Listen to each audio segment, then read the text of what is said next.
আমাদের তো ৯৯ জন মানুষের এইটুকু জ্ঞান নেই, আর আমরা ভগবানের আসনে যাকে তাকে বসিয়ে তুলসী দিচ্ছি।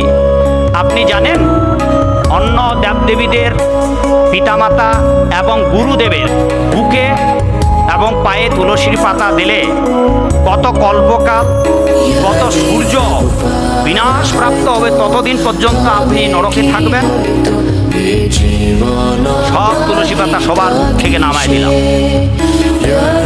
এগুলো আপনারা জানেন না, ভাগবত আসর শুনেছেন, কিচ্ছু শোনেন না, এগুলো বলেই নেই তারা।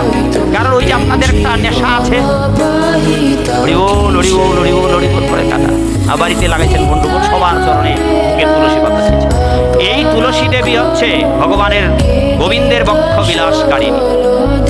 তুলসী দেবী রাধারানী অষ্টসখী ভগবানের বক্ষে বিরাজমান, তারা বক্ষে বিলাস করেন। আচ্ছা, আমার এখানে অনেকগুলো মা আসছে আর বাবাগুলো আসছে।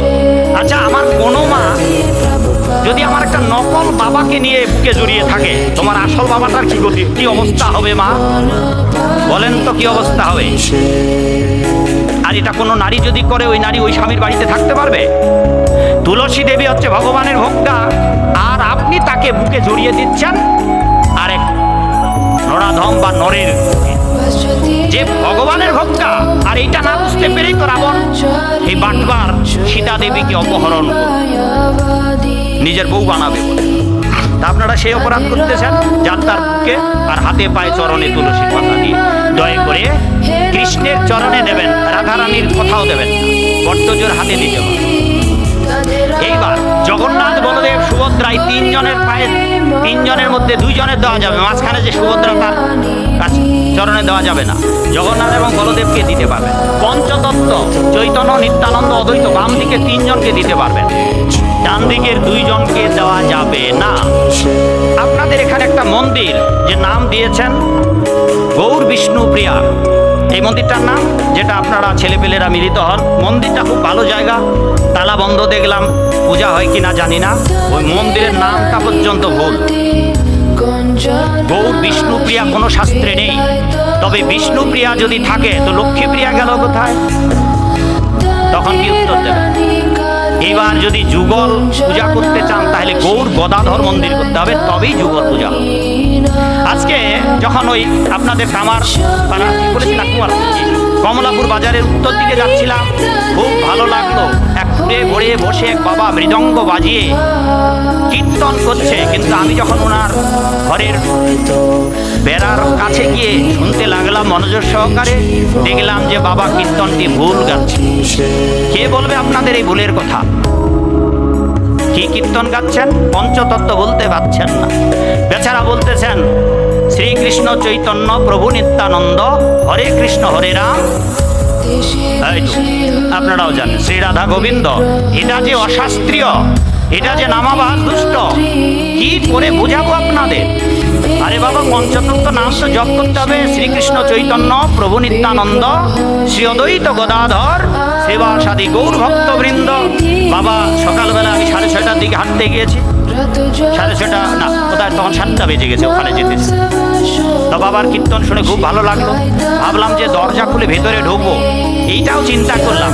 ভাবলাম যে আমি যদি ঢুকি তা বাবার একনিষ্ঠতা নষ্ট হয়ে যাবে, তাই এই বিঘ্ন না ঘটিয়ে বরং স্টেজেই বলবো, সবাই পঞ্চতত্ত্বটা অন্তত ঠিক করে গাইবেন বাবা, নিজের মতো করে গাইবেন না।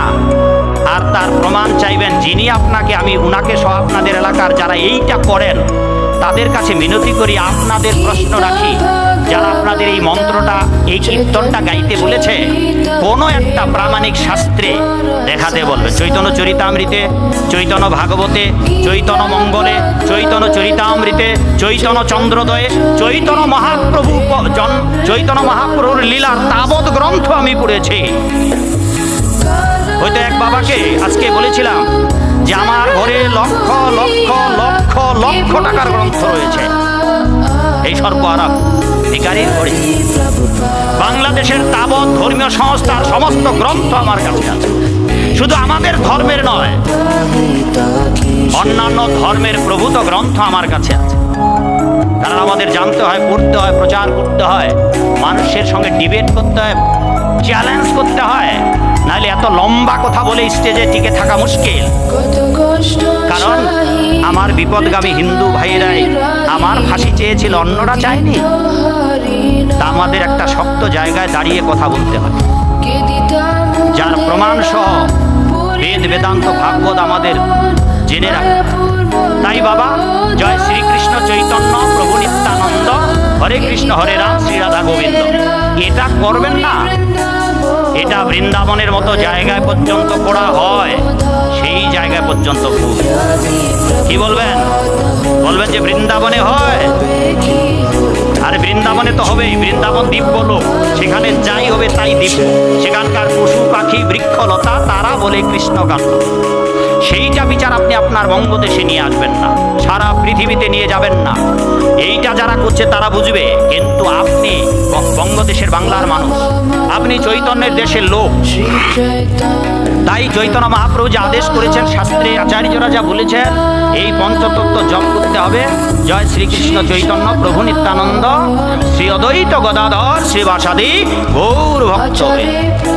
দয়া করে ওই বাবা সহ সবাইকে মিনতি করি, যদি এটা না জানা থাকে তাহলে ভক্তদের কাছে, যারা জানে তাদের কাছে এটা লিখে নিয়ে তারপর হরে কৃষ্ণ কৃষ্ণ কৃষ্ণ হরে হরে, হরে রাম রাম রাম হরে হরে, এই মহামন্ত্র আপনি শয়নে স্বপনে কিংবা জাগরণে অহর্নিশ্চিন্ত কৃষ্ণ বলহবদনে।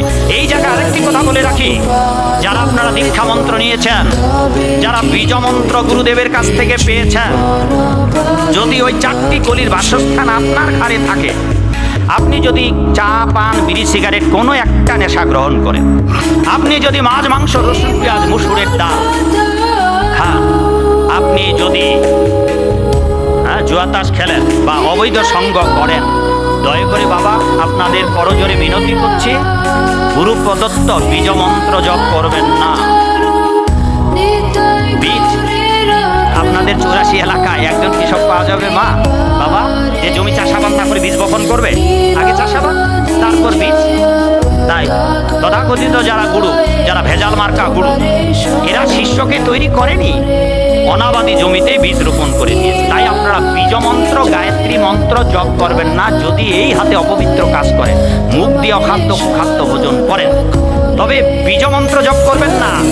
বীজ মন্ত্র জপ না করে কলিযুগের যুগ ধর্ম হরিনাম কৃষ্ণ নাম আপনারা করবেন।